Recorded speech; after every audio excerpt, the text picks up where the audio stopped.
मतलब ब्याज का जो व्यवस्था है वो हमारे देश में नहीं था, है ना। हमारे देश में ब्याज की व्यवस्था कब से बनी? जब बैंक यहाँ पर आए, बैंकों ने इसका धंधा बनाया और जो हम पहले एक दूसरे की मदद करते थे उस मदद को बैंकों ने क्या किया? व्यापार करना शुरू कर दिया। व्यापार कैसे? जैसे मान लो आपका टेंट का काम है, आप कहीं जाओगे, टेंट वगैरह लगाओगे तो वहां से कुछ इनकम होगा। कभी होता है कि उस जो टाइम ड्यूरेशन है उस टाइम ड्यूरेशन में आपका प्रॉफिट हो, कभी नुकसान हो। जैसे मान लो पूरा 100 कुर्सी ले ली, अपना चेयर ले लिया और ये गद्दे ले लिए, सब चीजें ले लिया आपने, नया खरीद लिया। नया खरीदने के बाद ये होता है कभी व्यापार चलता है, कभी नहीं चलता है। बैंक एक ऐसी व्यवस्था है जिसका कभी भी आप लोन लेने के लिए जाओगे तो वो कभी ऐसा नहीं बोलेगी कि अभी मेरे पास पैसे नहीं है। बात बराबर है? अच्छा, बैंक के पास पैसा कहां से आ रहा है? हम ही लोग के पास से आ रहा है। हम ही लोग के पैसे को बैंक किसको चला रही है? हम ही लोग को दे रही है। और हम ही लोग को देने के बाद वसूली भी किससे कर रही है? हम ही से कर रही है। और उसका ब्याज भी वसूल रही है। बराबर। ये जो स्ट्रक्चर है ये स्ट्रक्चर ही गलत है, क्योंकि हमारा समाज कभी एक दूसरे को पैसे दे करके पैसे की वसूली नहीं करता था। किसी को अगर 1 लाख रुपए दो तो कोई ऐसा व्यक्ति नहीं था जो 1 लाख के बदले 1.5 लाख ले रहा है, 2 लाख ले रहा है, ऐसा कोई व्यक्ति नहीं था। बैंकों ने क्या किया? इसको धंधा बनाया और धंधा बना करके 1 लाख जब दिया बैंकों ने तो उसका ब्याज वसूलने लग गए। 1,20,000, कभी कोई नहीं दे पाया तो उसका पेनल्टी ले लिए, कभी कोई नहीं दे पाया उसका घर जब्ती कर लिए। तो ऐसे करके अच्छा हम ये मान लेते हैं कि मान लो मेरे पास 100 रुपए है और 100 रुपए मेरे पास है तो मैं कर्जा ज्यादा से ज्यादा कितना कर्जा दे पाऊंगा? 100 रुपए। मेरे पास अगर 100 रुपए है तो ज्यादा से ज्यादा कर्जा मैं कितना दे पाऊंगा? 100 रुपए। 100 रुपए तो दे पाऊंगा, उतना ही दे पाएंगे जितना है उतना दे पाऊंगा। अब भारत देश की जो करेंसी है, करेंसी मतलब समझते हो? करेंसी मतलब जो नोट होता है, जो सिक्के हमारे पास हैं, और एक करेंसी में आता है ई-रुपया। तो जितने नोट, करेंसी वगैरह सारी चीजों को जब कैलकुलेट करेंगे, क्योंकि छापने वाला कौन है? छापने वाला है RBI, reserve bank of India. तो मैंने सवाल किया कि रिजर्व बैंक ऑफ इंडिया ने जो भारत देश में जितनी करेंसी है वो करेंसी कितनी छापी है, कितने नोट छापे हैं, कितने जो डिजिटल चीज हैं वो कितने छापे हैं। तो आरबीआई ने क्या किया? अपना एनुअल रिपोर्ट दिया। समझ में तो आ रहा है? ऊपर से तो नहीं जा रहा है? जी देखो, हाँ, तो आरबीआई ने एनुअल रिपोर्ट दिया और फिर उसमें लिखा करके आया कि 34 लाख करोड़ की करेंसी सर्कुलेशन में है। मतलब आरबीआई ने 34 लाख करोड़ की करेंसी को छापा है और वही 34 लाख करोड़ की करेंसी कायदे से मार्केट में होना चाहिए, क्योंकि जितने नोट होंगे, जितने सिक्के होंगे वही तो मार्केट में होंगे ना, है ना। अच्छा, फिर मैंने जब सभी बैंकों का डाटा निकालना शुरू किया तो बैंक ने क्या किया है? 34 लाख करोड़ की करेंसी में 85 लाख करोड़ का कर्जा दिया है। मैंने सबसे पहले आपसे क्या पूछा था? अगर मेरे पास 100 रुपए होगा तो मैं मैक्सिमम कितना रुपए दे पाऊंगा? 100 रुपए। आरबीआई ने जो करेंसी छापी है वो 34 लाख करोड़ है, तो मैक्सिमम जो लोगों के ऊपर कर्जा होना चाहिए वो कितना होना चाहिए? 34 लाख करोड़।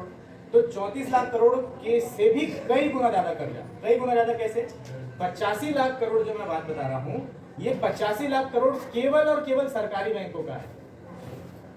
सरकारी बैंक कितने भारत देश में? 12 सरकारी बैंक, जैसे कैनरा बैंक हो गया, स्टेट बैंक हो गया, यूनियन बैंक हो गया, पंजाब नेशनल बैंक हो गया। ऐसे करके जितने सरकारी बैंक है, सरकारी बैंकों ने कर्जा कितना बांटा? 85 लाख करोड़। उसके बाद बच गए प्राइवेट बैंक। प्राइवेट बैंकों ने भी करोड़ों का कर्जा बांटा। उसके बाद समूह वाले हैं, समूह वालों ने भी करोड़ों का कर्जा बांटा। फिर डिजिटल लैंडिंग प्लेटफॉर्म है जो आप लोग को आधार कार्ड के नाम से लोन दे देते हैं, पैन कार्ड के नाम से लोन दे देते हैं, 10वीं की मार्कशीट पे लोन दे देते हैं। तो ऐसे भी बहुत सारे जो डिजिटल लैंडिंग प्लेटफॉर्म है, ये लोग भी करोड़ों का लोन देते हैं। ठीक है, तो एक ये सबसे बड़ी लड़ाई है कि बैंक पैसा कहां से ला रहे हैं। बात बराबर है? क्योंकि अगर देश में 34 लाख करोड़ की करेंसी है तो बैंक के पास इससे ज्यादा पैसा कैसे आया? और एक चीज और बता दूं आप लोग को, आरबीआई जब नोट छापता है तो नोट छापने के बाद जब बैंकों में उसको चलाता है तो वो कर्जे के रूप में चलाता है। जैसे मान लो आरबीआई ने 1 करोड़ रुपए छापा है तो 1 करोड़ रुपए को जब वो बैंक को देगा तो बैंक जब मांग करेगी तब वो देगा। अच्छा, जब बैंक मांग करेगी तो क्या वो ऐसे दे देगा? ऐसा नहीं देगा, उसको कर्जे में देगा। इसका मतलब वो जो रेपो रेट होता है, जो पढ़ाई लिखाई करते होंगे तो उसको समझ में आएगा रेपो रेट। रेपो रेट और रिवर्स रेपो रेट, तो वो ब्याज लगा करके पैसे को दे रहा है। अच्छा इमेजिन करो कि मैं एक संस्था हूँ, मैंने अगर 100 रुपए का नोट 100 रुपए छाप दिया, 10-10 का नोट 10 लोग का। अच्छा 10 लोगों में मैं 100 रुपए का बंटवारा कर दिया और फिर उसके बाद बोल रहा हूँ कि मेरे को इसका 10% ब्याज चाहिए। इसका मतलब सभी लोगों को मैं बोल रहा हूँ कि 10 रुपए मैंने आपको दिया है और मेरे को आप लोग 11 रुपए दोगे। बात बराबर है? मैं 10-10 रुपए 10 लोग को दे दिया और कितने लोग बैठे? 3, मान लो मेरे को हटा दो, है ना, 10 लोग हैं, 10 में 10-10 रुपए दे दिया, 11 रुपए मेरे को वसूलना है मेरे को। अब ये बताओ कि लाओगे कहाँ से?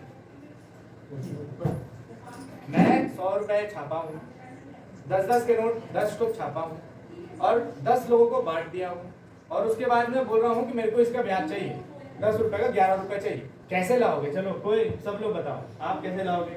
आपको 10 रुपए में दिया, सिक्का दिया, चलो नोट छोड़ दो, मान लो 100 सिक्के दिया, 1-1 रुपए का सिक्का, अब 10 सिक्के आपको दिया, 11 सिक्के मेरे को चाहिए, तो कैसे लाओगे? सर ये कागजी कार्रवाई है, पूरी कागजी कार्रवाई करते हैं। लाओगे कैसे? वो तो कहाँ से छोड़ो, लाओगे? आएंगे जब ना, मार्केट वो तो आएंगे। 11 को देंगे कैसे? अब ये मैं कम बंद कर दिया दरवाजा, ठीक है, ये इकोसिस्टम बन गया, मान लो ये दरवाजा मैं पूरा बंद कर दिया, यहाँ से बंद कर दिया, आप लोगों को 10-10 रुपए दे दिया, आप लोगों से 11 रुपए मेरे को चाहिए, दरवाजा पूरा बंद है, कहीं जा नहीं सकते हो, करना यहीं पे है, कैसे करोगे? आपको 10 रुपए दिया, 10 रुपए इनको दिया, 10 रुपए इनको दिया, पर चाहिए मेरे को 11 रुपए, सबसे 11 रुपए लाओगे कहाँ से? 10 के बाद 100 के बाद जो 101 सिक्का छपा ही नहीं है, 100 सिक्के ही हैं। कहाँ से लाओगे एक्स्ट्रा पैसा, ये बताओ कहाँ से लाओगे? मैं बंद कर दिया दरवाजा, इसके आगे आप जा नहीं सकते उधर, अभी दिया आपको 10 रुपए, 11 रुपए चाहिए मेरे को, तो हो कहाँ से सकता है लाओगे? वो सामने जो सिक्के बांटे हैं उनसे लेंगे कि भैया आप तो सामने वाले कंपटीशन मार्केटिंग हो जाएगी। हाँ, ये जो कंपटीशन आप मार्केटिंग बोला, हो जाएगी, मैं कि बोला मैं ऐसे आपने। छीनूं या ऐसे रेट वही चीज़ ज्यादा हो रहा है। हाँ, तो अब इसको इमेजिन करो, सभी लोग एक दौड़ में पड़े। वो दौड़ क्या है कि मुझे 11 रुपए मिल जाए, मैं अपना कर्जा कैसे भी पटा दूं। और इस कंडीशन में हो क्या रहा है कि इस भाई को मैंने 10 रुपए दिया है, ये बात मेरे को पता है कि मैं मार्केट में 100 ही रुपए चलाया हूँ, हाँ लेकिन इसको नहीं पता, हाँ। ये भाई को नहीं पता, ये भाई को नहीं पता, ये बहन को नहीं पता, ये बहन को नहीं पता, किसी और को नहीं पता। मेरे को पता है मैं मार्केट में 100 ही रुपए चलाया हूं। मैंने कानून बना दिया कि 11 रुपए मेरे को वापस करना है, 10% इंटरेस्ट मेरे को चाहिए, मैंने कानून बना दिया और सबको बोल रहा हूं। मैं नहीं बोल रहा हूं, सरकार ऐसा बोल रही, मैं कोई थर्ड पार्टी हायर कर लिया हूं और सरकार से कानून बना करके बोल रहा हूं कि जनता को अब ये मानना पड़ेगा कि सब लोग इसका ब्याज दो। तो जनता क्या करेगी? जनता देखेगी हाँ कानून तो बन गया है, तो ब्याज तो देना पड़ेगा, ठीक है। तो अब ये भाई 10 रुपए के चक्कर में क्या करेगा?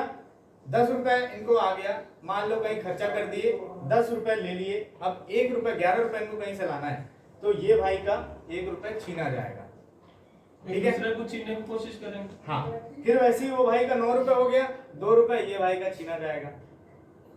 फिर वैसे किसी का इसका इन भाई का 8 रुपए हो गया, 3 रुपए किसी और से छीना जाएगा। तो ऐसा करके जो भारत का जो समाज है, वो समाज को एक कर्ज मुक्त हो ही नहीं सकता। कंपटीशन की दौड़ में दौड़ा दिया गया सभी को, और सभी को पता नहीं चल रहा है कि वो क्या कर रहे हैं, लेकिन सब लोग बस अपने 11 रुपए में लगे हुए हैं कि मेरा 11 रुपए कैसे भी हो जाए, और उसके बाद का बाद में देखेंगे। इस कंडीशन में हुआ क्या, मान लो सभी लोग भी अगर 11 रुपए की पैसा देने के लिए काम करें, तो एक व्यक्ति ऐसा होगा जिसको आत्महत्या करना पड़ेगा, जिसके पास कुछ नहीं बचेगा। कुछ नहीं बचेगा, उस व्यक्ति को आत्महत्या करना पड़ेगा।